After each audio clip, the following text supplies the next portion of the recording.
Hace 8 días, para que hagamos un pequeño recuento, hablamos acerca de los recursos.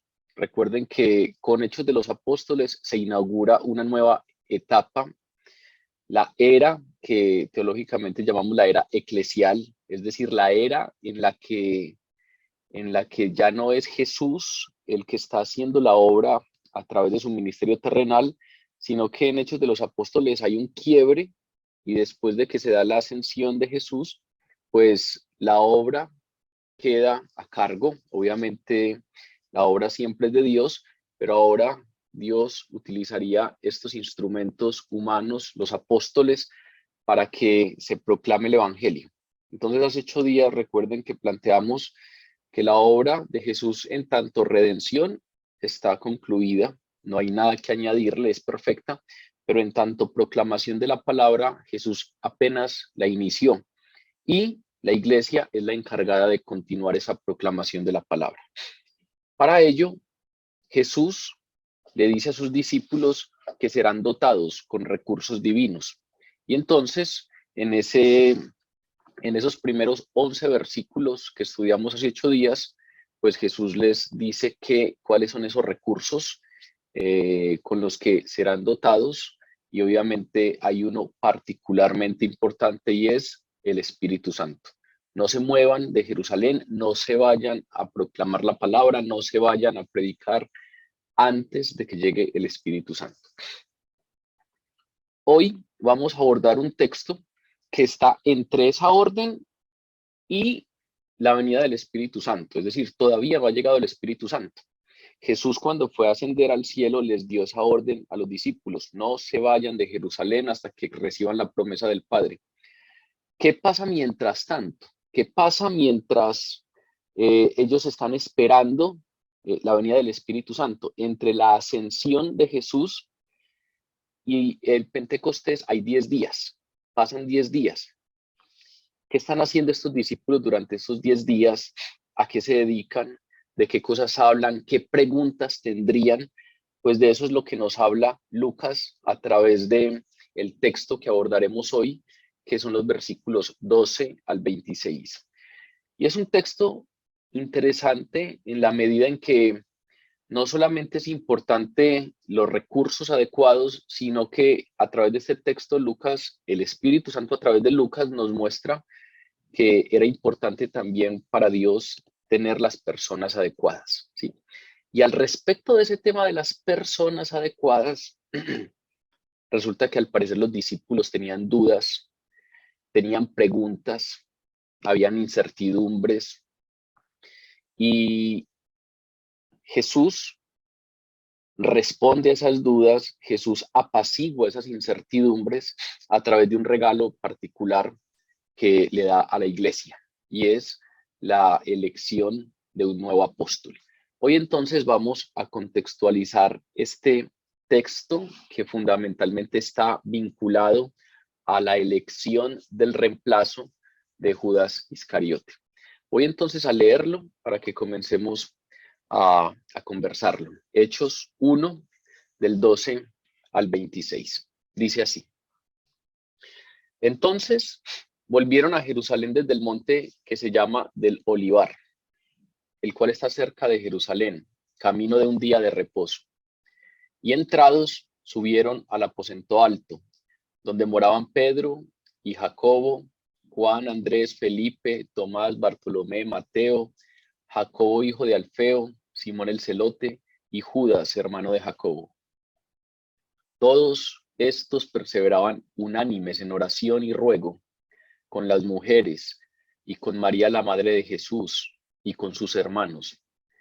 En aquellos días Pedro se levantó en medio de los hermanos, y los reunidos eran como 120 en número, y dijo: varones hermanos, era necesario que se cumpliese la escritura, en que el Espíritu Santo habló antes por boca de David acerca de Judas, que fue guía de los que prendieron a Jesús, y era contado con nosotros, y tenía parte en este ministerio. Este, pues, con el salario de su iniquidad adquirió un campo, y cayendo de cabeza se reventó por la mitad, y todas sus entrañas se derramaron.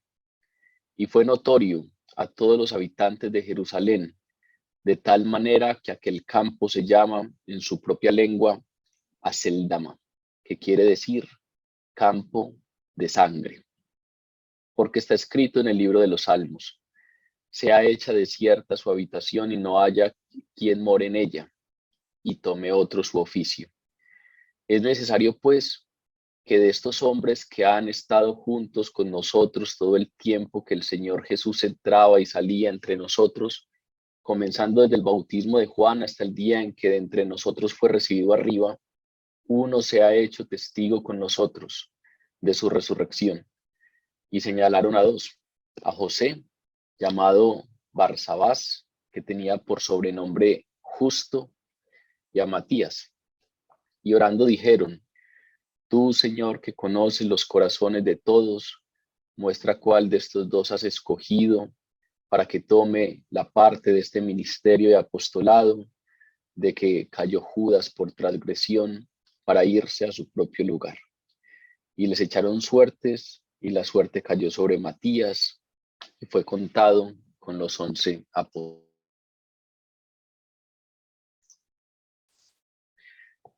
Bueno, como ven, es un texto largo, y es un texto que empieza a mostrarnos un poco algo que conversamos hace 15 días, y es que Hechos es un libro particularmente distinto en la palabra porque es un libro histórico, es muy parecido o tiene una línea semejante al Evangelio de Lucas, porque es un libro en donde el autor, que es Lucas, que es médico, sistemáticamente va haciendo una indagación, una investigación de los hechos, de los sucesos que ocurrieron y los ordena. Entonces es mucho más sistemático que otros libros, pero específicamente Hechos de los Apóstoles es muy histórico. Entonces, Lucas nos va contando las cosas, pero va dando detalles como de quien necesita que el otro sepa exactamente lo que ocurrió, como quien no solamente está contando un testimonio, sino que está queriendo dejar evidencia de que todo esto que pasó realmente sí pasó y puede ser rastreable. Entonces, vamos a empezar a darnos cuenta que Lucas nos empieza a hablar de este tema dándonos respuesta a algunas preguntas claras. Lucas, por ejemplo, siempre es claro diciéndonos dónde estaban, quiénes estaban, qué estaban haciendo, qué fue específicamente lo que pasó allí. Y entonces, así arranca a darnos un contexto de ese discurso que da Pedro para la elección de Matías. Comienza entonces diciendo, de los versículos 12 al 15, entonces volvieron a Jerusalén desde el monte que se llama del Olivar, el cual está cerca de Jerusalén, camino de un día de reposo. Y entrados a la ciudad, subieron al aposento alto, donde moraban Pedro y Jacobo, Juan, Andrés, Felipe, Tomás, Bartolomé, Mateo, Jacobo, hijo de Alfeo, Simón el celote y Judas, hermano de Jacobo. Todos perseveraban unánimes en oración y ruego con las mujeres y con María, la madre de Jesús, y con sus hermanos. En aquellos días Pedro se levantó en medio de los hermanos, y reunidos eran como 120 en número, y dijo. Vean que ahí terminan esos versículos con el y dijo, porque lo que viene precisamente es el core, el corazón de lo que nos va a contar, pero Lucas suele hacer estas antesalas. Y vean que estos primeros versículos, el 12, 13, 14 y 15, son 4 versículos que lo que hacen es darnos un contexto claro para que nosotros entendamos en dónde, en qué momento, a qué distancia, qué punto era referente, quiénes estaban, qué fue lo que pasó y cuál era el contexto de ese discurso que va a decir Pedro. En términos generales, recuerden que había un encargo final. Jesús, antes de ascender, les dijo: esperen en Jerusalén la promesa del Padre, el Espíritu Santo. Y cuando comenzamos este texto nos damos cuenta que lo que hicieron los apóstoles fue obedecer. Entonces volvieron a Jerusalén desde el monte que se llama el Olivar. Y ahí nos empieza a dar todos los datos. Primero, ¿en dónde estaban? Resulta que nos dice Lucas que volvieron a Jerusalén. Entonces, este relato que nos narra ocurre en Jerusalén y resulta que ocurre después de la ascensión porque nos dice él que volvieron del monte que se llama del Olivar, que es el lugar de la ascensión, que es el monte de los olivos, y Lucas añade como una frase explicativa, como para quien no necesariamente conoce el lugar. Volvieron a Jerusalén desde el monte que se llama el Olivar, el cual está cerca de Jerusalén. Recuerden que este libro lo escribe Lucas para Teófilo, y es muy probable que Teófilo no estuviese familiarizado con la geografía palestina, y entonces le da detalles de este tipo, detalles para que sea fácil para Teófilo y para todos los que después leemos el libro, saber exactamente dónde ocurrió el asunto, o si no conocemos la geografía de Palestina, saber más o menos en dónde estaban. Por ahora nos dice, estaba cerca de Jerusalén. Ese es el monte de los olivos, que es una colina pequeñita, realmente más que un monte es una colina, porque tiene una altura más o menos de 150 metros y entonces solamente se levanta 70 metros por encima de Jerusalén. De ahí fue, muy seguramente, de la parte trasera de ese monte, fue que Jesús fue llevado al cielo, fue que Jesús ascendió al cielo. Está muy cerquita a una aldea que en el Evangelio nos la mencionan mucho, la aldea de Betania, porque Jesús tenía unos amigos muy cercanos, María, Marta y Lázaro, allí en Betania. Entonces, en distintas ocasiones nos muestran a Jesús en Betania. Pero ¿cómo es posible que ni Teófilo ni nosotros conozcamos dónde queda ese monte del Olivar o el monte de los Olivos? Nos da un poco más de detalles. Y entonces nos dicen que estaba cerca de Jerusalén, camino de un día de reposo. ¿Qué significa ese asunto de camino de un día de reposo? Resulta que en la ley rabínica habían unas normas específicas y la distancia máxima que se le permitía a los judíos caminar en sábado, que era el día de reposo, era 2000 codos, que eso en medidas que sean familiares para nosotros es aproximadamente 1 kilómetro. ¿De dónde sale eso? ¿De dónde sale ese asunto rabínico, esa tradición rabínica de decir que la gente el día de reposo no debería caminar más de 1 kilómetro? Eso específicamente no está en la palabra. Si uno revisa el Antiguo Testamento, no hay ninguna norma en donde Dios diga que no debemos caminar más de 1 kilómetro o que los judíos no debían caminar más de 1 kilómetro en día de reposo, pero la tradición de los judíos fue llevando a eso. ¿Por qué?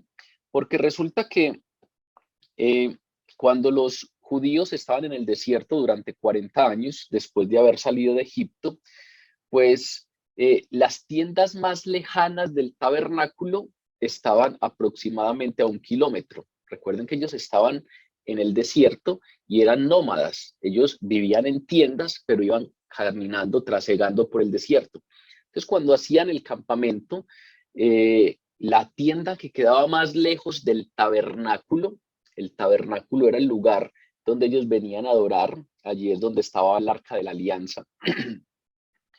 La tienda más lejana estaba aproximadamente a 2000 codos, aproximadamente entonces a 1 kilómetro.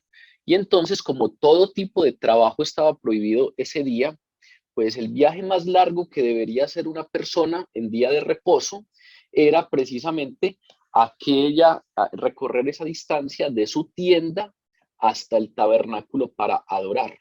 Y como la tienda más lejana estaba a 2000 codos, entonces no había ninguna excusa para que ninguna persona caminara más de eso. Entonces el viaje más largo era el que hiciera una persona para ir hasta el tabernáculo a adorar. Y en consecuencia, pues se empezó a tomar esa distancia, ¿sí? Y se le empezó incluso a llamar el camino de un día de reposo, en camino de un día de reposo. Ustedes han visto que a veces las distancias las medimos en asuntos que son familiares para nosotros, así como cuando nuestros papás o nuestros abuelos nos cuentan que los campesinos en Antioquia medían las distancias, por ejemplo, en términos del tabaco. Tal cosa queda a tabaco y medio, el tiempo que se demoraban fumándose 1,5 tabaco. Ese tipo de cosas que se van volviendo claras para los que están ahí inmersos en ese contexto, pues algo similar es lo que pasa en el contexto de los judíos. Y después de tanto tiempo, ya los judíos recuerden que no están ahí en el desierto, sino que ya están asentados en Palestina. Para ellos era normal que alguien dijera, eso está más o menos a distancia de un día de reposo. Se convirtió en una expresión que fácilmente entendían los que la escuchaban y sabían que aproximadamente se estaba hablando de 1 kilómetro o lo que estaba permitido caminar en un día de reposo. Eso nos dice Lucas, que es más o menos lo que caminaron los discípulos de la parte trasera del Monte de los Olivos hasta la casa dentro de Jerusalén a la que llegaron, ¿sí? Entonces, estaban allí en Jerusalén, en una casa que no sabemos exactamente dónde era, pero que muy probablemente por esta observación que nos hace Lucas, es muy probable que esa casa no estuviese muy lejos de la puerta oriental de la ciudad de Jerusalén. ¿Por qué? Porque cuando uno revisa desde el Monte de los Olivos hacia Jerusalén, pues la distancia equivalente a un viaje de día de reposo queda justo a la entrada de los muros de la ciudad por la puerta oriental. Entonces es muy probable que por ahí quedara esa casa que se le llama aquí el aposento alto y que nos da pues una posible ubicación de en qué parte de la ciudad estaba. Subieron entonces, llegaron de ese Monte de los Olivos y llegaron a el aposento alto. El aposento alto simplemente era el piso alto, las habitaciones superiores de una casa.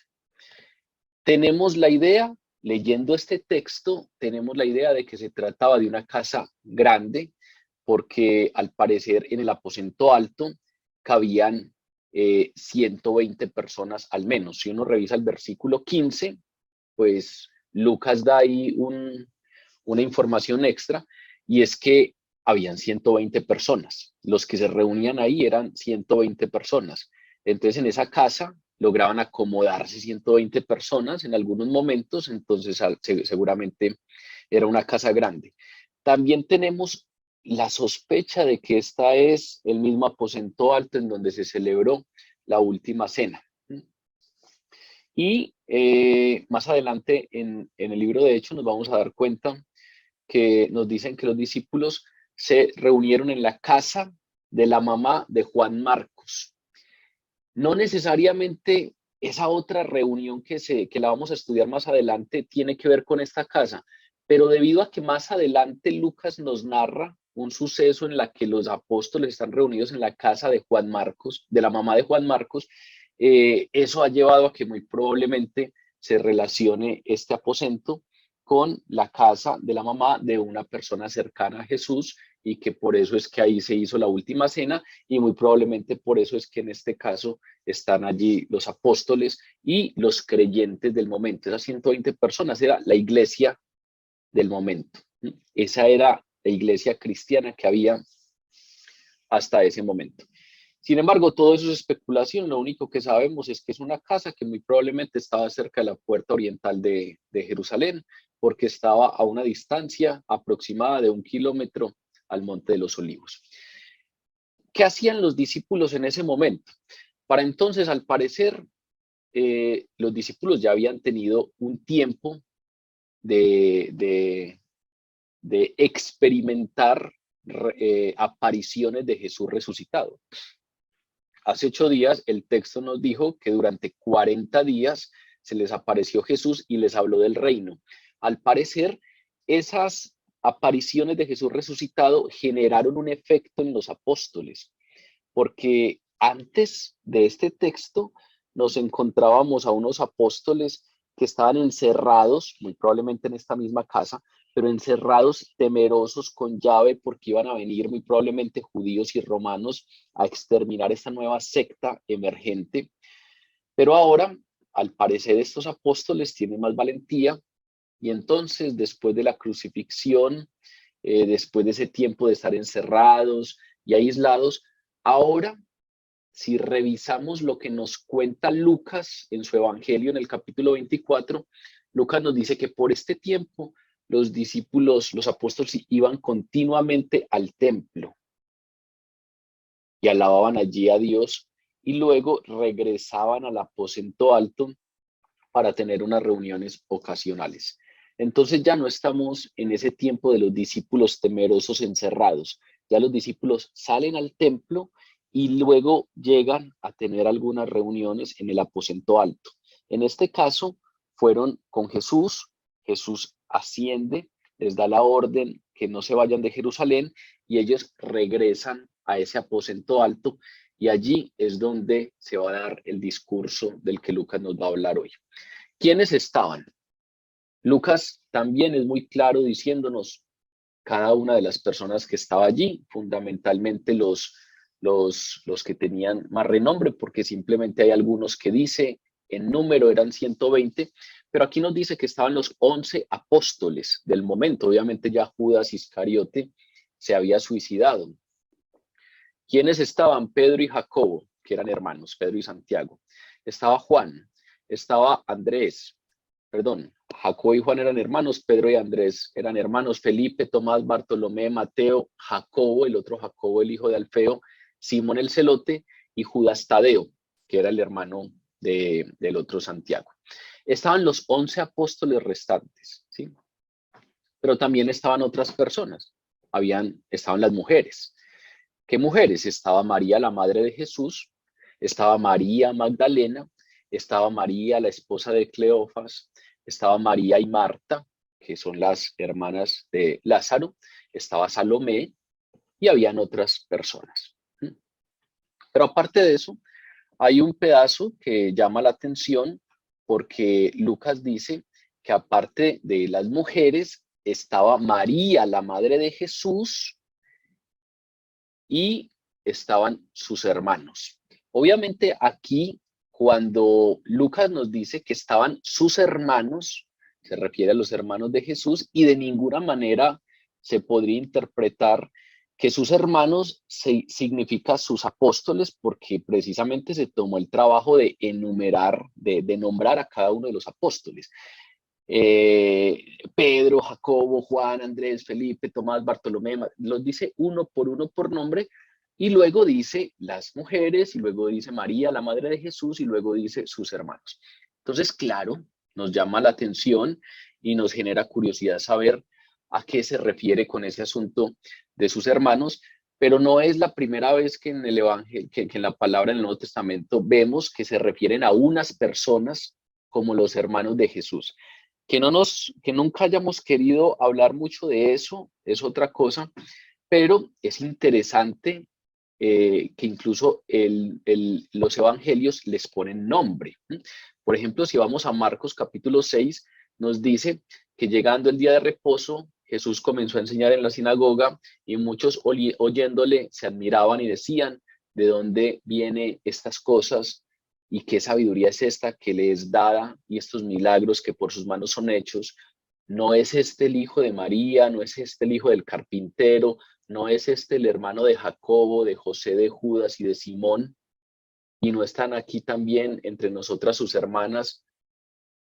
Vean que el relato de Marcos nos dice por nombre propio que al parecer habían unas personas que la gente relacionaba con la familia de Jesús. Y nos dice, por ejemplo, que habían unos hermanos, 4, Jacobo o Santiago, José, Judas y Simón. Y esos 4 hermanos, de esos al menos 2 sabemos que tuvieron gran protagonismo en la iglesia del primer siglo. Santiago, Santiago era la autoridad principal de la iglesia de Jerusalén. No Santiago el apóstol, sino y Santiago es el que escribió la carta o la epístola de Santiago, no el apóstol, sino que en algunos puntos lo relacionan con ser de la familia de Jesús. Y Judas, el Judas que aparece aquí nombrado, o el Judas al que se le relaciona con ser de la familia de Jesús, es el que escribió la epístola de Judas.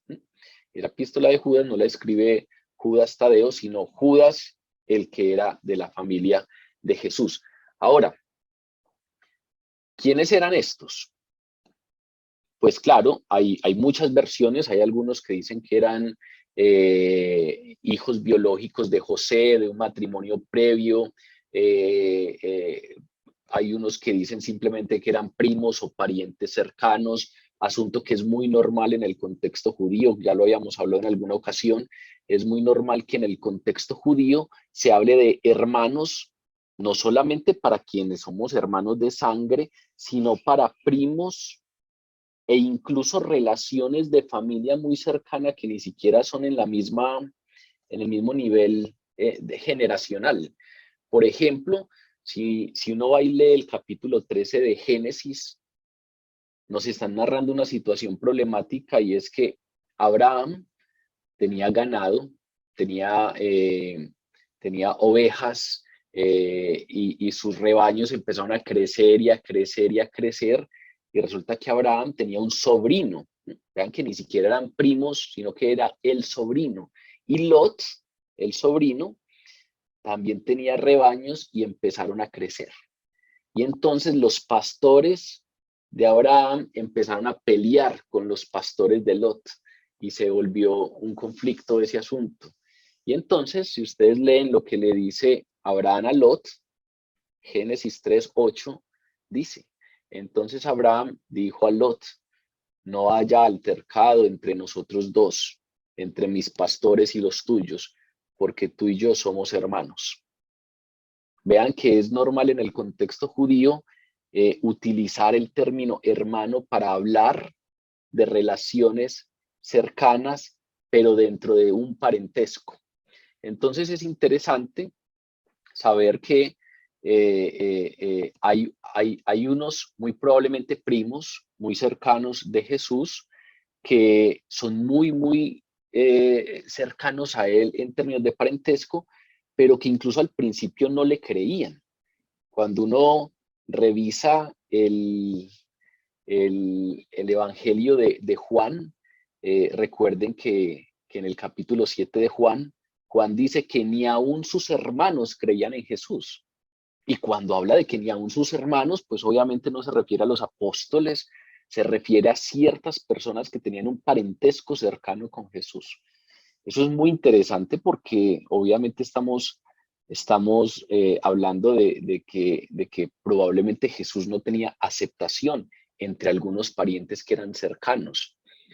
No tenía credibilidad entre algunos parientes que eran cercanos al principio, pero luego estos se convirtieron y al menos sabemos que Santiago y Judas llegaron a ser personajes importantes en la iglesia primitiva, en la iglesia del primer siglo. Incluso la palabra también nos dice que una de las apariciones de Jesús resucitado fue a ese Santiago, al que aquí se le llama hermano, pero muy probablemente entonces sabemos que es un familiar que primero no creía en él y que probablemente a través de esa aparición entonces creyó y llegó a ser el líder principal de la iglesia de Jerusalén. Por ejemplo, en 1 Corintios 15, Pablo está hablando de las apariciones de Jesús y dice, luego se le apareció a más de 500 hermanos a la vez, de los cuales muchos viven aún y otros ya duermen. Después se le apareció a Jacobo, a este Santiago, después a todos los apóstoles y por último, como a un abortivo, se me apareció a mí. Vean que cuando dice después se le apareció a Jacobo, sabemos claramente que ese no es el Jacobo que está dentro de los apóstoles, porque dice se le apareció a Jacobo y después se le apareció a todos los apóstoles. De manera pues que el Jacobo del que habla inicialmente es uno que no está incluido en el grupo de los apóstoles. Y por último se le apareció a Pablo como un abortivo. Entonces, hay unos personajes que son muy interesantes y que al parecer no los hemos identificado muy bien, porque claro, como a veces en el contexto en el que se escribió esto se le pone el término hermano, siempre se tiene la tendencia a pensar de que si profundizamos mucho en ese asunto, nos estamos metiendo en una camisa de 11 varas porque estamos planteando de entrada la idea de que entonces eran hijos biológicos de María y de José, y nos estamos metiendo ahí en un asunto que obviamente tiene toda la controversia relacionada con la virginidad de María, pero cuando revisamos con calma el contexto judío, no solamente podemos ver que es muy plausible que sean parientes cercanos, que no necesariamente entrar en estos detalles tiene ninguna contraveniencia con dogmas específicos relacionados, por ejemplo, con la virginidad de María, pero que fuera de eso nos permite identificar unos personajes de los que no conocemos mucho, de los que no hablamos mucho, pero que resulta que fueron muy importantes en la iglesia del primer siglo e incluso nos dejaron sus escritos. Entonces vuelvo y les repito, en su Nuevo Testamento, en la palabra, tienen una carta de Santiago y una carta de Judas, una carta que nos dejó el Espíritu Santo a través de estos dos hombres, y estos dos no son del grupo de los apóstoles, sino que son de estos parientes cercanos de Jesús, que al principio no creían en él, pero que al parecer tuvieron apariciones de Jesús resucitado, se convirtieron y llegaron a tener cierta relevancia en la iglesia primitiva. Esos eran los que estaban ahí. Entonces vean que cuando Jesús ascendió, ya su familia más cercana era creyente, era cristiana. De Lucas dice claramente que en ese aposento alto estaban todos los 11 discípulos, los 11 apóstoles, estaban las mujeres, estaba la madre de Jesús y estaban estos parientes cercanos. Y habían otros, los que iban quedando de ese ministerio de Jesús, que recuerden que muchos en algún momento las multitudes lo seguían, pero muchos se desencantaron. Otros quedaron, como María, como Marta, como Salomé, que fueron quedando, y esos son un número no muy extenso, que llegan a 120. ¿Qué estaban haciendo estos? Eran creyentes. Y entonces lo que hacían, según nos dice Lucas, es que estaban en el aposento alto, estaban reunidos y perseveraban unánimes en oración y ruego. Vean que lo que hizo Lucas ahí fue darnos una idea de qué era la iglesia en ese momento, cómo era la iglesia antes de Pentecostés. Más o menos el número de personas que fue fiel, que llegó hasta ese punto, porque los otros ya habían abandonado a Jesús. Quiénes más o menos eran, nos da a entender que esos más cercanos a Jesús, sus 11 apóstoles, su madre, sus parientes más cercanos, hacían parte de esa iglesia. Sus amigos más cercanos, Marta y María, las hermanas de Lázaro, hacían parte de la iglesia, y otros que no conocemos, que no se registran sus nombres, pero que están allí y llegan al número de 120. Esa era la iglesia primitiva. ¿Qué pasó? En un momento que no especifican, no sabemos exactamente si eso fue recién llegaron del Monte de los Olivos, sabemos que es entre la Ascensión y Pentecostés, pero en un momento que no se especifica, en esos 10 días de oración y ruego, en estos días en donde no ha llegado el Espíritu Santo, entonces la iglesia no ha salido a proclamar, sino que se han quedado allí, viven reunidos allí en el aposento alto, van al templo a alabar y se vuelven y se reúnen aquí para perseverar en oración y ruego. En un momento de esos 10 días, Pedro se levantó y comenzó a hablar. ¿Y por qué comenzó a hablar Pedro allí? Pues porque la iglesia tenía, los creyentes, los cristianos, al parecer tenían ciertas dudas, tenían cierta incertidumbre. Es muy probable que si hubiesen escuchado cuchicheos, que si hubiesen escuchado comentarios, y entonces Pedro, conociendo qué dudas hay, pues toma la vocería y habla.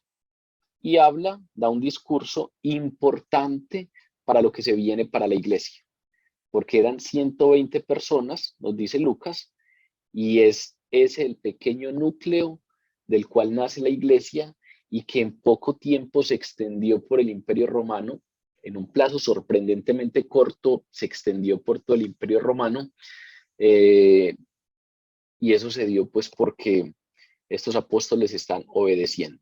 Se quedaron en Jerusalén y ahora van están esperando a que llegue el Espíritu Santo, y mientras llegan al Espíritu Santo hay una resolución de dudas que es muy importante. ¿Qué es lo que dijo Pedro? Leamos los siguientes 6 versículos para que nos metamos un poco ya en ese discurso de Pedro. Y dijo: varones, hermanos, era necesario que se cumpliese la escritura en que el Espíritu Santo habló antes por boca de David acerca de Judas, que fue guía de los que prendieron a Jesús y era contado con nosotros y tenía parte en este ministerio.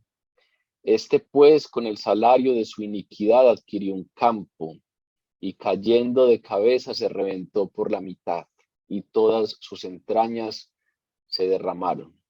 Y fue notorio a todos los habitantes de Jerusalén, de tal manera que aquel campo se llama en su propia lengua Acéldama, que quiere decir campo de sangre, porque está escrito en el libro de los Salmos: sea hecha desierta su habitación y no haya quien more en ella, y tome otro su oficio. ¿Cuál es el tema central del discurso de Pedro? El reemplazo de Judas. Obviamente en ese discurso hay una reflexión muy triste porque pues Pedro incluye detalles muy vívidos del suicidio de Judas. Dice cosas como que cayó de cabeza, como que se reventó por la mitad, como que sus entrañas quedaron derramadas. Entonces hay una reflexión dramática y triste a la vez, pero fundamentalmente hay algo interesante en ese discurso de Pedro previo a la elección del reemplazo. Y es que, como les dije, pues Pedro se hizo cargo de responder algunas preguntas. Y es muy normal que tuviesen muchas preguntas. Es muy probable que, por ejemplo, se preguntaran cómo la deserción de Judas, cómo la traición de Judas encajaba en el plan de Dios.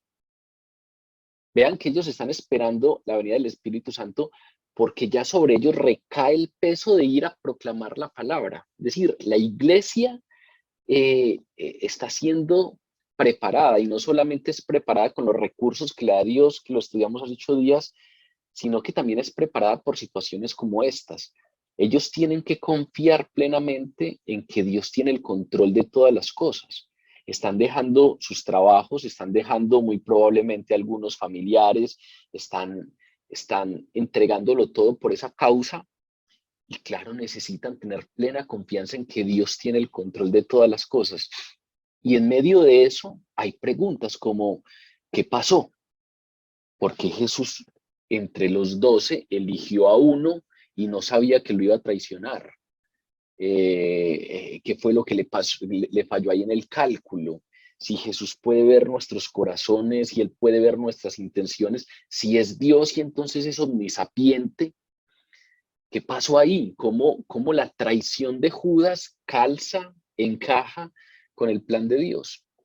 Es más, Jesús les había dado una palabra profética, una palabra escatológica, una palabra que tendría cumplimiento en el fin de los tiempos. Y es muy probable que ellos ya no supieran cómo se iban a cumplir esas palabras. En Mateo capítulo 19 quedó registrado las palabras de Jesús cuando les dice: de cierto os digo que en la regeneración, cuando el Hijo del Hombre se siente en el trono de su gloria, ustedes que me han seguido también se sentarán sobre 12 tronos para juzgar a las 12 tribus de Israel. Es muy probable que cuando Jesús les decía eso, ellos entendían ese número como el número exacto. El número 12 se correspondía con las 12 tribus de Israel, pero también Jesús les había dicho: es que allá en la regeneración hay 12 tronos.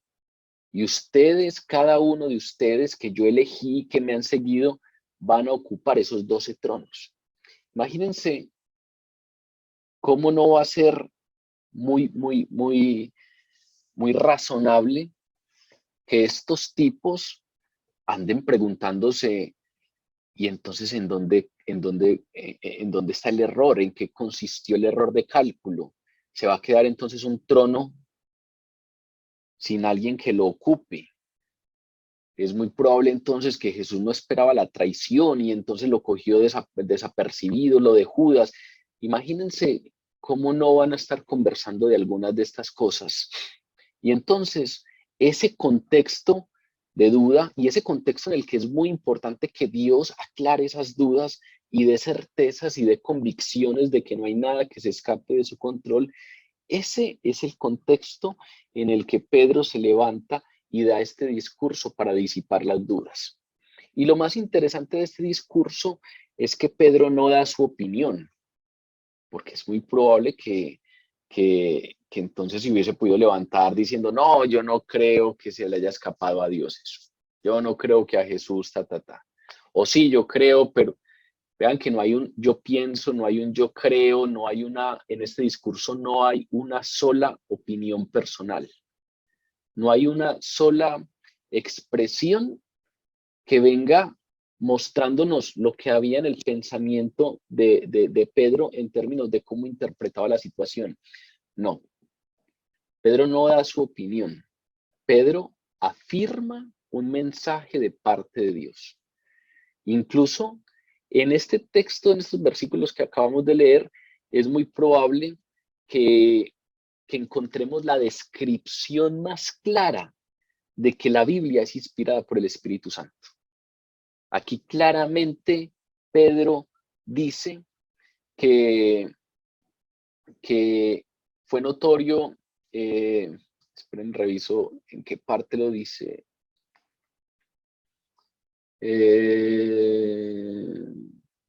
quiere decir campo de sangre? Porque está escrito en el libro de los Salmos, sea hecha de cierta su habitación y no haya quien more en ella y tome otro su oficio. Esa parte que cita de los Salmos, ¿sí? Esos salmos los escribió David, pero resulta que cuando está empezando su discurso, Pedro nos dice directamente, varones, hermanos, era necesario que se cumpliese la escritura, en que el Espíritu Santo habló antes por boca de David. En pocos otros versículos uno encuentra una aseveración tan clara de que cuando nos estamos leyendo los salmos, y claro, hay unos salmos que uno de inmediato identifica que los escribió David porque está narrando sucesos que el libro de las crónicas y de los reyes nos permiten saber que era parte de la vida de David, pero aquí claramente dice Pedro, el Espíritu Santo es el que está hablando por boca de David. Entonces, en pocos otros versículos encontramos una aseveración tan directa de que la Biblia es inspiración divina, de que eh, por asuntos de más o menos entender quién lo escribió, entonces yo, por ejemplo, me expreso diciendo, Lucas nos dijo, porque Lucas escribió Hechos, pero resulta que la aseveración de Pedro nos está dando claridad de que es el Espíritu Santo a través de la pluma de Lucas, de la escritura de Lucas, el que nos está hablando. Y que es el Espíritu Santo a través de la pluma de Pablo, el que nos habló cuando estudiamos Gálatas. Y que es el Espíritu Santo el que inspiró la epístola de Santiago. Y entonces yo acabo de decir, fue Judas y fue Santiago.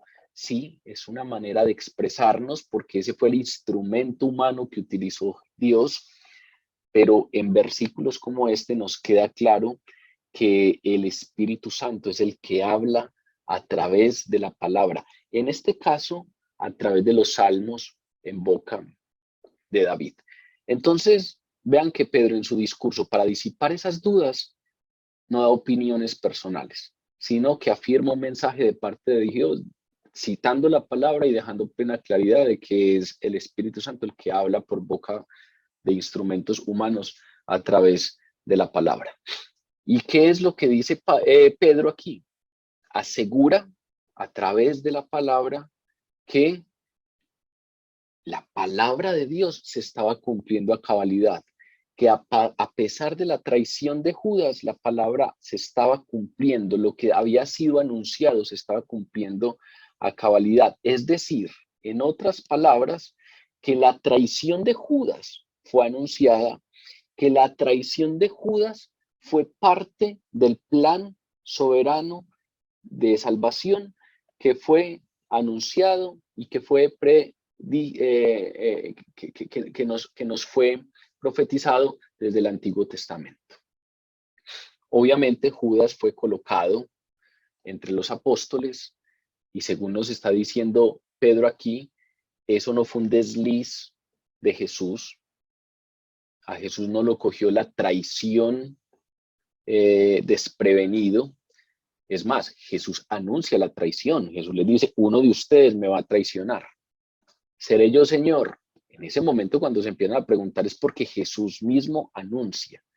Entonces, Judas fue colocado allí en ese grupo, no por un descache, no por un error de Dios, de Jesús, sino porque era esencial para el plan de salvación. Ahora, esto de ninguna manera quiere decir que Dios obligó a Judas a traicionarlo. Eso de ninguna manera quiere decir que Dios utilizó a Judas como un títere y le puso eso en el corazón para que él fuera a traicionar. No.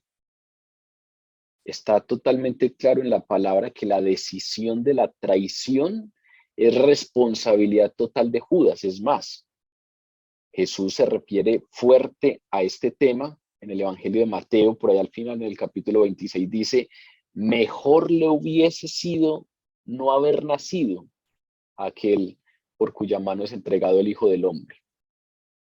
Hubiese sido mejor para él no haber nacido.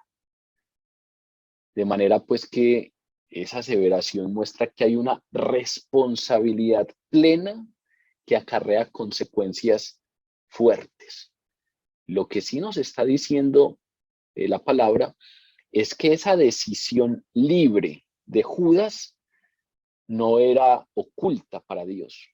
Dios todo lo conoce. Dios es omnisapiente. Para Dios el día de mañana no es una sorpresa. Dios ve el pasado, el presente y el futuro en un solo instante.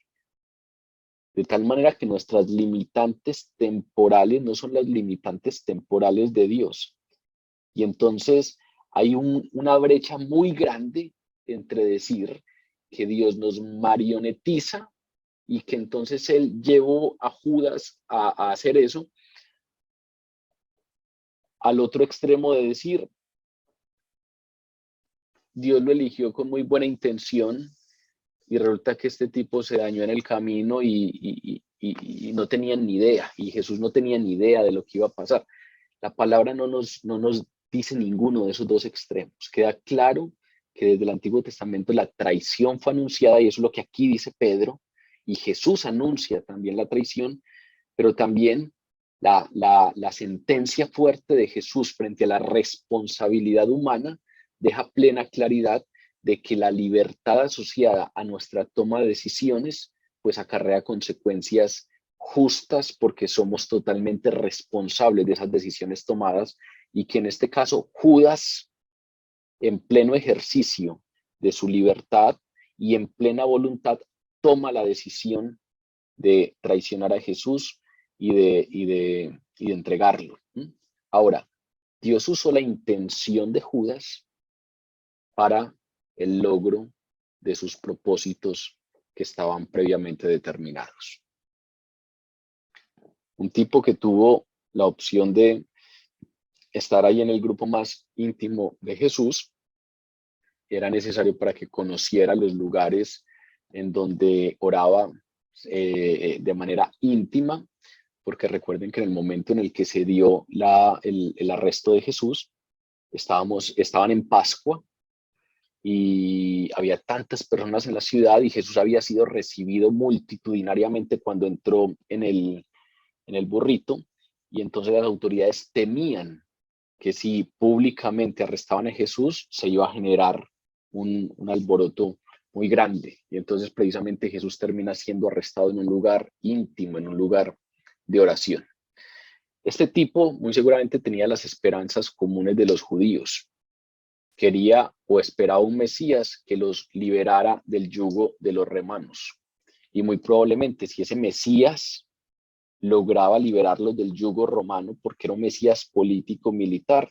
Entonces estar cerca de él era muy ventajoso para tener una posición de poder, para tener riqueza. Y entonces en algún momento del camino se hizo evidente que ese no era el plan de Jesús, se hizo evidente que muy probablemente esa posición de poder que esperaba no la iba a tener, y entonces decide retirarse. Y muy seguramente queriendo obtener algún tipo de compensación por el tiempo dedicado, traiciona a Jesús por 30 piezas de plata. Toda esta vida de Judas, que tuvo ese privilegio, pero que tenía muy seguramente unas ideas erróneas del mesianismo de Jesús, llega a su clímax con un suicidio. La palabra nos dice que Judas se suicidó. Tenemos una escena muy claramente descrita aquí en Hechos. Pues, con el salario de su iniquidad, adquirió un campo y cayendo de cabeza se reventó por la mitad y todas sus entrañas se derramaron, y fue notorio a todos los habitantes de Jerusalén, de tal manera que aquel campo se llama en su propia lengua Aceldama, que quiere decir campo de sangre. Según lo que logramos interpretar de la palabra, Judas en realidad no compró ese campo, sino que ese campo llamado Aceldama o campo de sangre fue el terreno que se adquirió con el dinero que le pagaron los líderes judíos, con las 30 piezas de plata. Porque recuerden que en algún momento Judas, con remordimiento, va a devolver ese dinero, y las autoridades judías se negaron a recibir ese dinero porque era dinero de sangre. Y entonces lo que se hizo con ese dinero fue adquirir un campo para enterrar extranjeros. Que adquirió un campo, es un campo que al parecer está ubicado en la parte sur de Jerusalén, y allí entonces se enterraban algunos extranjeros. Aquí Lucas nos dice que los habitantes de Jerusalén le llamaban Aceldama, que quiere decir campo de sangre. En el Evangelio de Mateo lo llama de manera diferente. Es muy probable que este terreno, este campo, la tierra de este campo, fuera apta para hacer cerámica, porque Mateo le llama el campo del alfarero, que era como se le denominaba a ciertos campos de donde se podría extraer el material adecuado para hacer cerámica. Estamos hablando del mismo campo. Mateo le llama el campo del alfarero y aquí le llaman el campo de sangre, pero es un campo que se compró entonces con el dinero que se le pagó a Judas cuando él quiso devolverlo y no se le recibió en el templo porque era dinero de sangre, y allí enterraban extranjeros.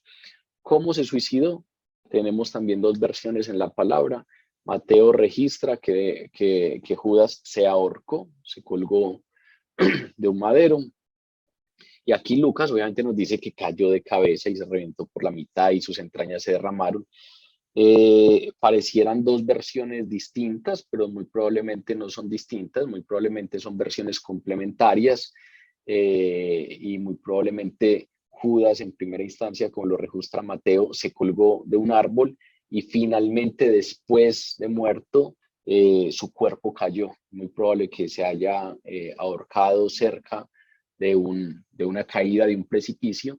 Y aquí Lucas habla desde esa última parte porque da a entender que la muerte de Judas no fue algo desapercibido, no fue algo en secreto, sino que eso fue notorio a todos los habitantes de Jerusalén. Fue notorio que la muerte de Judas fue dramática.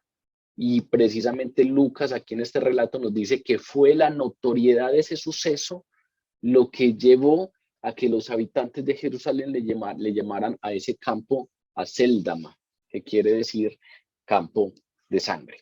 Entonces sabemos que Judas se suicidó, que eso que pasó de ahí para atrás no cogió por sorpresa a Dios, que precisamente Pedro nos está diciendo el Espíritu Santo anunció esto, y entonces ahí viene el punto más importante.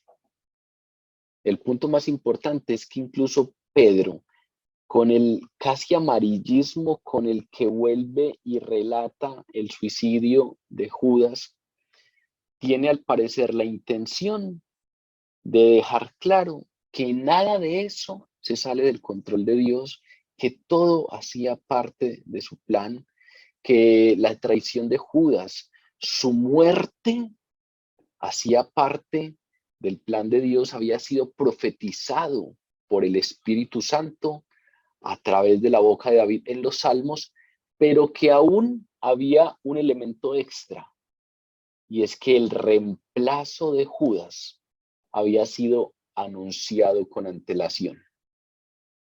Es decir, que ese nuevo que entraría a ser parte de los apóstoles no era alguien del que no se tuviera noticia con anterioridad, no era un aparecido en el camino, no era el plan B, ya que este falló, entonces sigue este. No, el plan predeterminado de Dios, en donde se tenían preparados o se tienen preparados 12 tronos. Esos 12 tronos están preparados para 12 apóstoles, y esos 12 apóstoles son 12. Y Judas Iscariote nunca estuvo para uno de esos tronos, sino que aquel que sería su reemplazo, como esto había sido profetizado, estaba de manera predeterminada preparado para ese trono, ese 12º trono en el que los apóstoles juzgarán a las 12 tribus de Israel. Pedro nos da esa idea. La traición, la muerte y el reemplazo de Judas fueron previamente profetizados por David, por boca de David, en el libro de los Salmos. Y entonces cita 3 salmos. Cita el Salmo 55, del versículo 12 al versículo 14, y allí dice que el Espíritu Santo nos está profetizando la traición de Judas. Ese Salmo 55 dice: porque no me afrentó un enemigo, lo cual habría soportado, ni se alzó contra mí el que me aborrecía, porque me hubiera ocultado de él, sino tú, hombre, al parecer íntimo mío y familiar, que juntos comunicábamos dulcemente secretos y andábamos en amistad. Pedro aquí está afirmando que a pesar de que ese texto lo escribió David, muy probablemente hablando de Jonathan, el hijo de Saúl, que realmente el Espíritu Santo inspiró a David a escribir este salmo, y que a través de este salmo se nos anuncia que el Mesías sería traicionado y que no sería entregado por una persona lejana o contraria o por un adversario o enemigo, sino por uno de sus íntimos. Luego, Pedro habla del Salmo 69, la destitución. Sea hecha desierta su habitación y no haya quien more en ella. Es decir, estaba anunciado que ese supuesto trono no sería para él. Y termina diciendo que el Salmo 109 nos profetiza que ese lugar no debe quedar desierto, sino que debe ser reemplazado. El Salmo 109, versículo 8, es aquel que cita Pablo, que cita Pedro, que dice: tome otro su oficio. Según este discurso de Pedro, el Espíritu Santo nos está afirmando que cada una de estas citas hablan de Judas. Y entonces lo que está haciendo Pedro en este discurso es utilizar las Escrituras para asegurarle a sus oyentes, para asegurarle a esos hermanos cristianos que tienen dudas, que tienen preguntas, que cuchichean, que dicen: ¿qué pasó aquí? ¿Cómo fue esto? Y entonces, ¿qué va a pasar con ese trono? Y deja claro que utiliza las escrituras para dejar claro que la traición y la decisión de reemplazarlo formaban parte del plan de Dios. Y entonces viene la parte final del texto, la segunda parte del discurso de Pedro y la manera como ese discurso se lleva a la práctica a través de la elección de ese reemplazo. Versículos 21 al 26 dice: es necesario, pues, que de estos hombres que han estado junto con nosotros todo el tiempo que el Señor Jesús entraba y salía entre nosotros, comenzando desde el bautismo de Juan hasta el día en que de entre nosotros fue recibido arriba, uno se ha hecho testigo con nosotros de su resurrección. Y señalaron a dos: a José, llamado Barsabás, que tenía por sobrenombre Justo, y a Matías. Y orando dijeron: tú, Señor, que conoces los corazones de todos, muestra cuál de estos dos has escogido para que tome la parte de este ministerio de apostolado, de que cayó Judas por transgresión para irse a su propio lugar, y les echaron suertes, y la suerte cayó sobre Matías y fue contado con los 11 apóstoles. Vean que esta última parte de este texto, prácticamente Pedro nos está narrando el proceso de selección.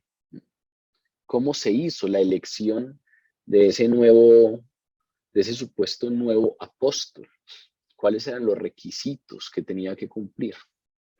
Y lo más interesante de revisar esto es que precisamente si lo revisamos en el contexto que acabamos de abordar, en el contexto en el que Pedro hace un esfuerzo grande por ir a las escrituras y mostrar que todo esto que estaba pasando hacía parte del plan de Dios profetizado desde el Antiguo Testamento, pues eso era muy importante porque incluso se venía para la iglesia un asunto posterior que demandaba que este proceso de selección fuera muy claro y que todos confiaran plenamente en que el proceso de selección estaba siendo llevado a cabo tal y como Dios lo quería. ¿Por qué digo esto? Porque más adelante se empieza a sostener la idea, se empieza a tener alguna sospecha de que los apóstoles se equivocaron al elegir un reemplazo para Judas prematuramente. Hay muchos comentarios y muchos estudios al respecto de si los apóstoles se apresuraron para reemplazar a Judas. ¿Por qué? Pues porque luego cuando llegan las epístolas de Pablo, Pablo se nos presenta como apóstol. Recuerden que apóstol no es un discípulo. Ya vamos a ver aquí cuáles son las características y requisitos de un apóstol. Y Pablo se presenta, se define como apóstol. Y entonces hay muchos que conjeturan que Pablo fue elegido por Dios como el 12º apóstol, que Pablo fue elegido por Dios como el que ocuparía ese trono número 12. Y entonces, ya que solo habrá 12 tronos en el reino, ese 12º tendría que ser de Pablo. Hay muchos que cuando leen el Antiguo Testamento consideran que dado el protagonismo y ese llamado tan especial que recibe Pablo, él era el 12º apóstol. Sin embargo, por eso es importante el contexto de este pasaje, porque nada en este pasaje nos permitiría pensar algo semejante. Nada en este pasaje indica que esta acción de elección en este momento preciso estuviese equivocada. Nada de este pasaje nos permite llegar a la conclusión de que hubo un error. Es muy probable que incluso sea inconcebible que Dios permitiera un error crucial en un cargo tan crucial en el inicio de la iglesia cristiana. ¿Para qué proporcionar todos los recursos de los que hablamos hace 8 días, pero no tener el control sobre el ingreso, por ejemplo, de la persona equivocada? Si es que eso de Pablo fuese verdad. Lo que nos permite entender este texto es que Jesús eligió al 12º apóstol, Matías, y que Jesús lo eligió directamente a él es tan cierto como que eligió a los otros 11 por nombre propio. Claro, Pablo nos deja claro que los escritos paulinos nos dejan claro que Pablo de ninguna manera es inferior a los 12, pero también nos deja claro que Pablo no fue uno de los 12. La misión de los 12 apóstoles principalmente era asociada a la nación de Israel, mientras que Pablo tenía un apostolado muy distinto a los gentiles. Pero revisemos cuáles eran los requisitos, porque precisamente si es un proceso de selección hay unos requisitos. Y aquí Lucas deja claro esos requisitos en el discurso de Pedro. ¿Cuáles son los requisitos para ser un apóstol? El primero, debió haber estado con los apóstoles todo el tiempo que Jesús entraba y salía entre ellos, nos dice el texto. Es necesario, pues, que de estos hombres que han estado junto con nosotros todo el tiempo que el Señor Jesús entraba y salía de entre nosotros, comenzando desde el bautismo de Juan hasta el día en que de nosotros fue recibido arriba y se ha hecho testigo con nosotros. Entonces, lo primero es que Pedro no dice, elijamos a cualquiera. Pedro dice, lo primero es que solamente podemos elegirlo de entre aquellos que han estado con nosotros. ¿Por qué? Porque el primer requisito para ser apóstol es que haya sido testigo ocular, testigo de primera mano, no que me contaron, no, testigo directo de todo el ministerio terrenal de Jesús, desde el bautismo hasta la ascensión, porque estos apóstoles iban a hablar de la obra de Jesús y no iban a hablar de lo que les contaron. Ellos, como eran las bases de la iglesia, los primeros sobre los que recaía esta responsabilidad, ellos eran testigos oculares. Ellos iban a hablar de lo que directamente vieron hacer y decir a Jesús. Entonces, eso que se cumplía en los 11 tenía que cumplirse en el nuevo apóstol. Entonces, ese apóstol tenía que ser uno que haya sido testigo ocular.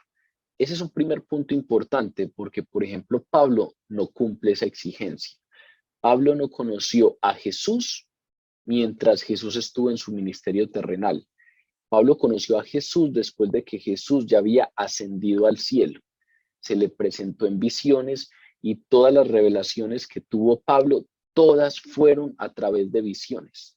Es más, según la tradición de la iglesia, a Pablo fue necesario que Jesús le diera más visiones que a los demás apóstoles, porque los demás apóstoles ya conocían gran parte de esas enseñanzas. Pablo no. Incluso cuando Pablo nos habla de su aguijón en la carne, nos dice, por causa de las muchas visiones se me ha dado un aguijón en la carne, como diciéndonos, ya que yo tengo muchas visiones, ya que tengo más visiones al parecer que los demás, se me ha dado un aguijón en la carne para que yo no me vaya a vanagloriar, para que yo no vaya a creerme muy especial, sino simplemente para que entienda que esas muchas visiones son porque hay un encargo especial para él con los gentiles y que en cambio hay otros que no necesitan esas visiones porque estuvieron como testigos de todo el ministerio terrenal de Jesús. Entonces Pablo no cumple esa primera exigencia. La primera exigencia que había era ser testigo ocular, pero había otro requisito. El segundo requisito es que hubiese sido testigo, al igual que los otros 11, de la resurrección de Jesús. Es decir, que hubiese visto el cuerpo de Jesús muerto, sin signos vitales, que hubiese sido testigo de que fue ese cuerpo colocado en la tumba y que después hubiese visto la tumba vacía y que después, antes de la ascensión, haya tenido apariciones de Jesús resucitado. Eso es ser testigo de la resurrección. Eso es precisamente ser testigo de aquello de lo que hablarían, porque es que el tema central de la predicación apostólica es Jesús resucitó. Esa es la partecita más jodida. Esa es la parte que a los que escuchaban no les calzaba. Recuerden que cuando Pablo fue al Areópago ateniense, cuando fue a Atenas a predicar, resulta que todos estaban enganchados con lo que él les decía. Y finalmente cuando habló de la resurrección, lo sacaron y le dijeron, Pablo, por poco y nos convences. Pero no se convencieron porque ese cuentico de la resurrección para ellos era un asunto sacado de los cabellos, un asunto que definitivamente no estaba a la par con lo que ellos pensaban y creían. Y entonces el asunto de la resurrección es precisamente el meollo, el asunto medular, la piedra en el zapato de la predicación apostólica, porque es que no hay cristianismo sin resurrección. Jesús tuvo que morir para que nuestras penas, para que nuestros pecados pudieran ser pagados, pero tuvo que resucitar para que pueda ser nuestro Mesías. Entonces, el cristianismo fundamentalmente se basa en ese hecho sobrenatural, difícil de creer racionalmente y que solamente puede aceptarse por fe. Y entonces se necesitaba que el apóstol número 12 fuese testigo directo de ese tema que era el centro de la predicación apostólica, la resurrección. Pablo tampoco cumple esta exigencia. Eso es por eso que cuando vamos a las cartas de Pablo, nos damos cuenta que Pablo tiene que defender mucho su apostolado. Hace poquito que estudiamos Gálatas, recordarán que casi que los 2 primeros capítulos de la carta a los Gálatas es Pablo defendiendo su apostolado, porque obviamente como no cumple con algunos de los requisitos, entonces hay muchos o habían muchos en esa iglesia del primer siglo que le decían, tú te autodenominaste apóstol, pero no fuiste elegido por Dios, porque Pablo es un caso único. Entonces, esos 2 requisitos nos dejan claro que ese lugar no era para Pablo, era para otro. Y resulta que después de aplicar esos requisitos, que fuese testigo ocular de todo el ministerio, y entre eso que fuese testigo ocular de la resurrección, es decir, que hubiese tenido apariciones del resucitado, pues solamente 2 hombres cumplían con ese requisito.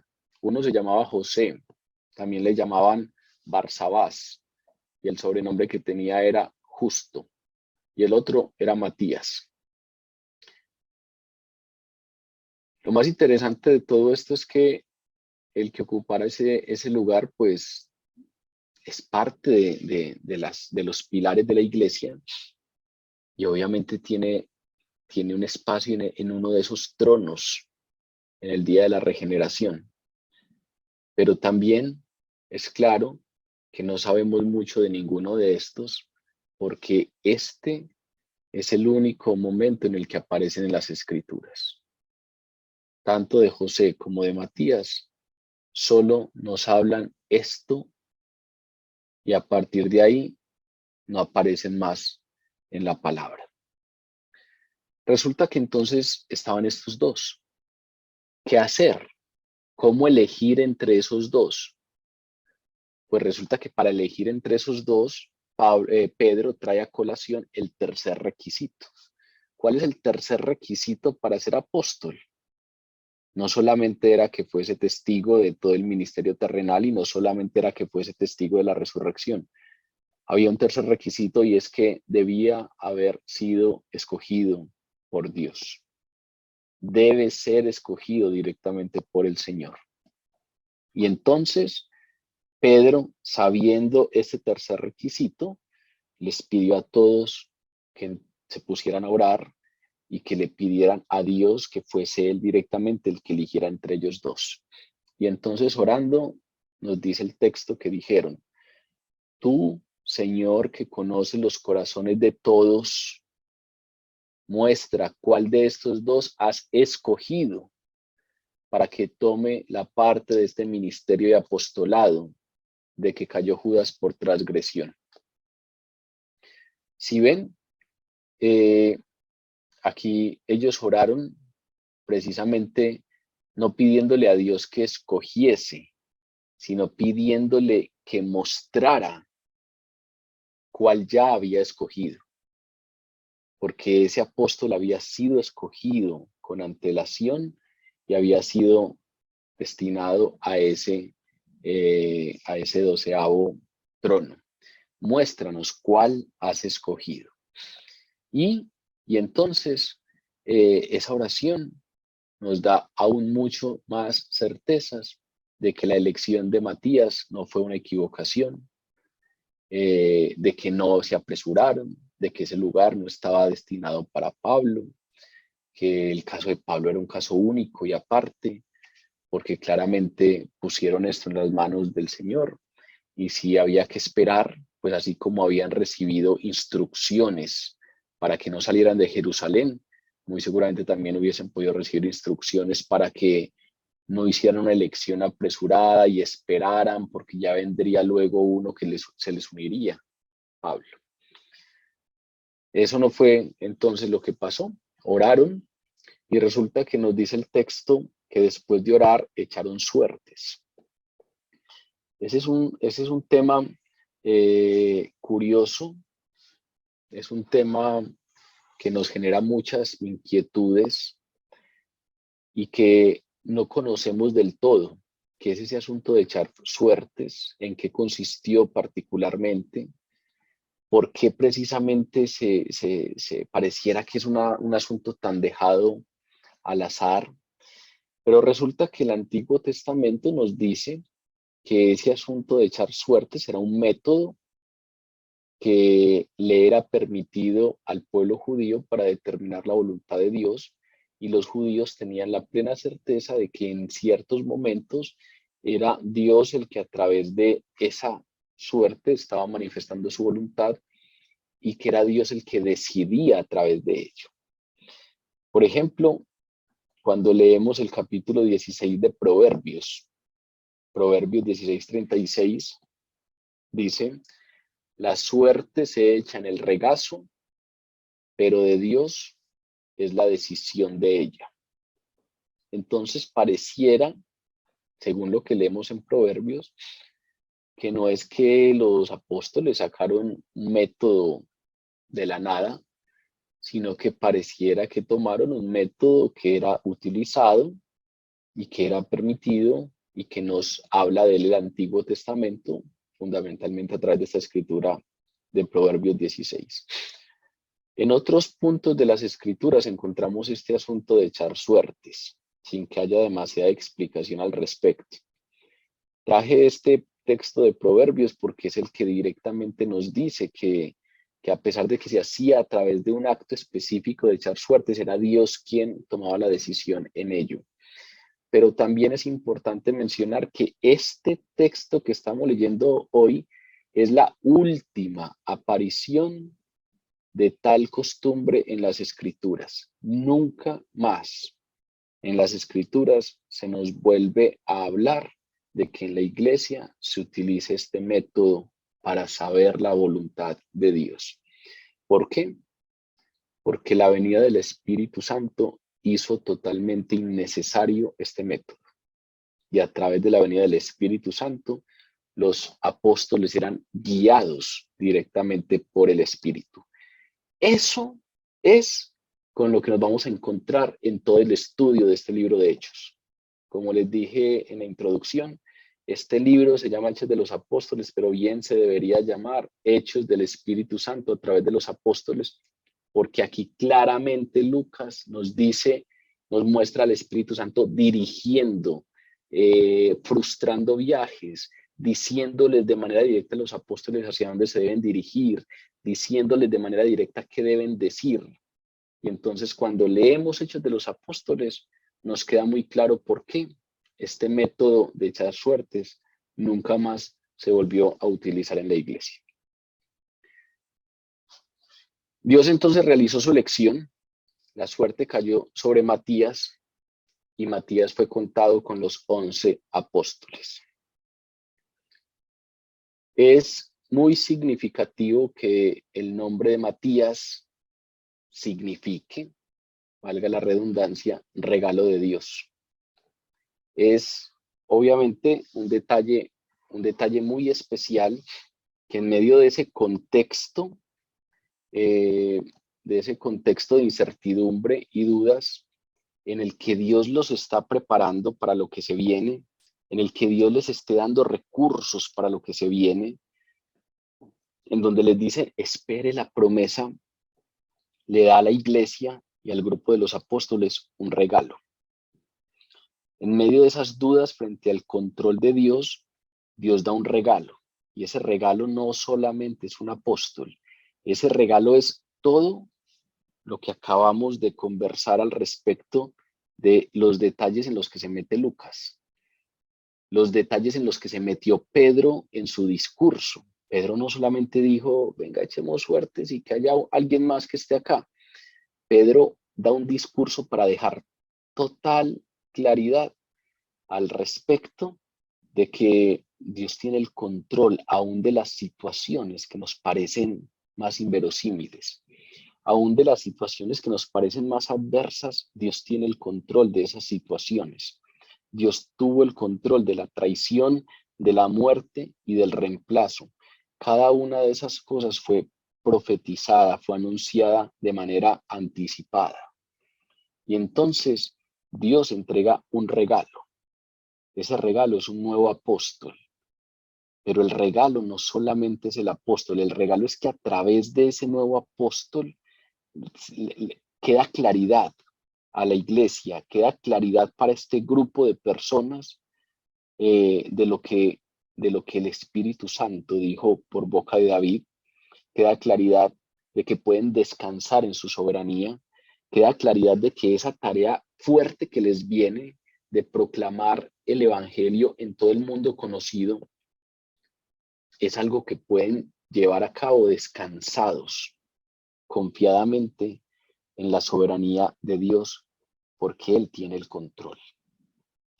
Entre la ascensión de Jesús y Pentecostés, la palabra solo nos narra un evento, claro, y es un evento a través del cual Dios disipa dudas a través de un regalo.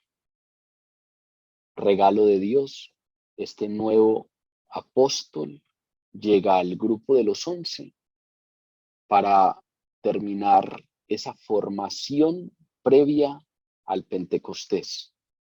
Y esa formación precisamente se les había dado ya algunos recursos asociados con lo que conocieron por las enseñanzas de Jesús, por los milagros que apreciaron, pero ahora había un asunto que tenía que ver con tener unas convicciones,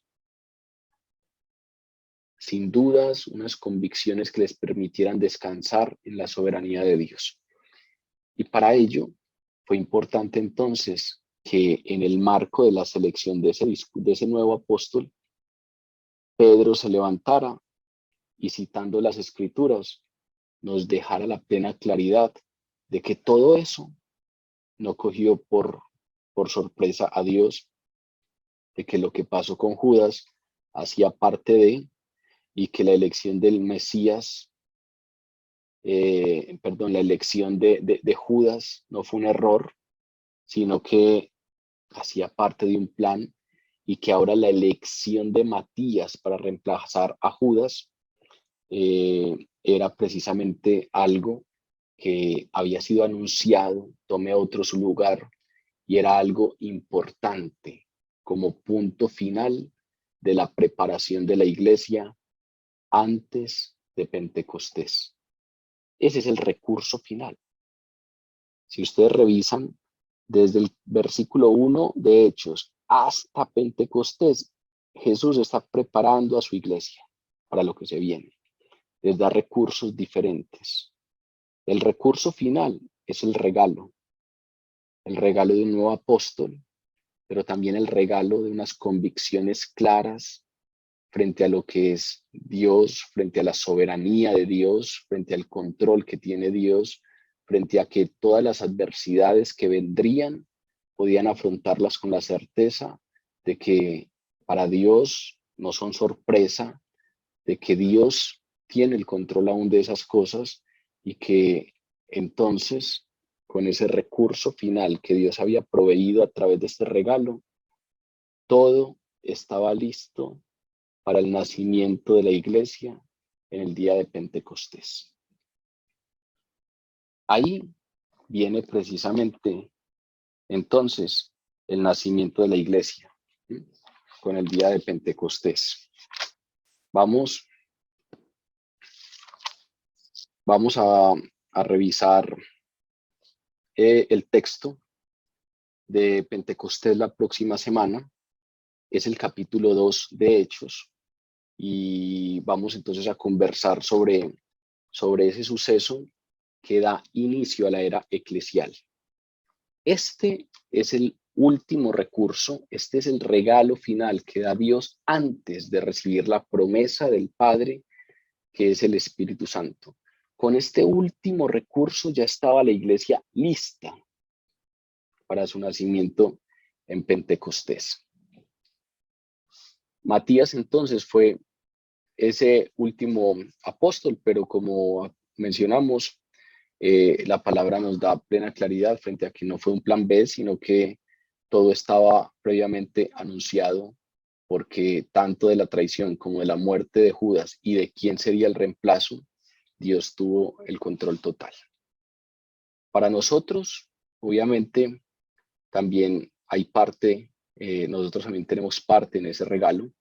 Nosotros, recuerden que hace 8 días lo mencionamos, somos parte de la iglesia y tenemos parte en la comisión de la iglesia. La comisión de la iglesia es proclamar el evangelio, ser testigos de la resurrección de Jesús en todo el mundo. De manera pues que la extensión que abarca esa comisión es grande y precisamente esa es la encomienda para la iglesia durante la era eclesial. La era eclesial, también lo mencionamos, va desde la primera a la segunda venida. Durante el tiempo que transcurre entre la primera y segunda venida, ese tiempo está para que la iglesia lleve el mensaje del evangelio a todo el mundo. Para que eso pase, pues Dios nos proveyó de ciertos recursos, y entre ellos el regalo que le da a la iglesia, el regalo que nos da a nosotros a través de este suceso de la elección de un nuevo apóstol. Poder descansar en su soberanía, poder tener plena certeza de que Él tiene el control, poder pasar de la duda y de la incertidumbre que generan algunos eventos que se viven al pleno descanso confiado en que para Dios el mañana no es sorpresa y de que independiente de que entienda o no entienda las cosas que vivo, pues Dios dice que todo sucede para el bien de los que le aman y tiene el control de todas las cosas. Confianza. Ese es fundamentalmente el último recurso que le da Dios a su iglesia antes de Pentecostés. Ese es el regalo fuerte. La posibilidad de confiar plenamente en la soberanía de Dios, en tener convicción clara de confianza en que el Dios soberano tiene el control de todas las cosas.